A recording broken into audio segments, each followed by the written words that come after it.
Hey everyone, what's up? It's Ed Johnson here. Today I want to talk about the importance of goal setting in your mentoring relationships. Goal setting is fundamentally vital to career success, to career progression, to ultimately reaching your goals. You've got to set the goals in the first place. But when it comes to mentoring, goal setting is particularly important because it gives you structure and things to be working towards with your mentor or mentee. When we look at goal setting, it's important to have two types of goals. It's important to have an overarching goal which may last for a year or 2 years or 5 years. So somewhere you want to get to longer term, and then breaking that down into smaller, more manageable and more achievable goals that you can work on a weekly or a monthly basis. Why is it important to break those goals down? Well, a couple of reasons. First reason that it's really important to break down goals into smaller, more manageable and achievable goals is you're going to feel that you're working towards something and it's going to give you reward and satisfaction. If you feel like you're moving forwards in the right direction, you're immediately going to feel more motivated to succeed. When we think about a longer term overarching goal, it can often seem insurmountable and really tricky to get to. Breaking it down into smaller, more bite-sized, manageable goals can really help you to feel like you are making successful progress,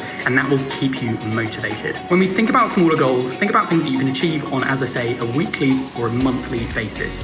So if you're looking to find a job, it may well take you 6 to 12 months or even longer to find the right job for you. That in itself can be really demotivating if you're just working towards that for a year. So why not try breaking it down and achieving this in a different way? Think about creating a CV. Think about rewriting the CV the next week or the next month.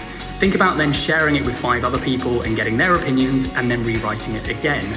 Then after that, think about applying for 10 roles. And then after that, think about networking with the 10 people who are hiring for the roles you've applied for. All of those things that I mentioned can be individual bite-sized goals that you can achieve on a weekly or a monthly basis, rather than the overarching goal. And if you think that you're making progress, you're going to feel more motivated. And whilst it might take you a while to reach your overarching goal, working towards it by ticking off those smaller goals is going to help you massively. Mentoring and goal setting go hand in hand. So if you've got a mentor or you're mentoring someone else and you're working towards an overarching goal together, make sure you break those goals down into bite-sized and manageable weekly or monthly goals. At the end of each month, you and your mentor or mentee can go through them together and see where you're at and what you want to achieve in the next month. This will give your mentoring real structure. Remember to use the goal tracking feature on PushFar if you're using PushFar for your mentoring relationships. And if you're not, then head over to pushfar.com, sign up free today and find your mentoring relationship. Thanks so much for watching. I will see you again very soon. Bye for now.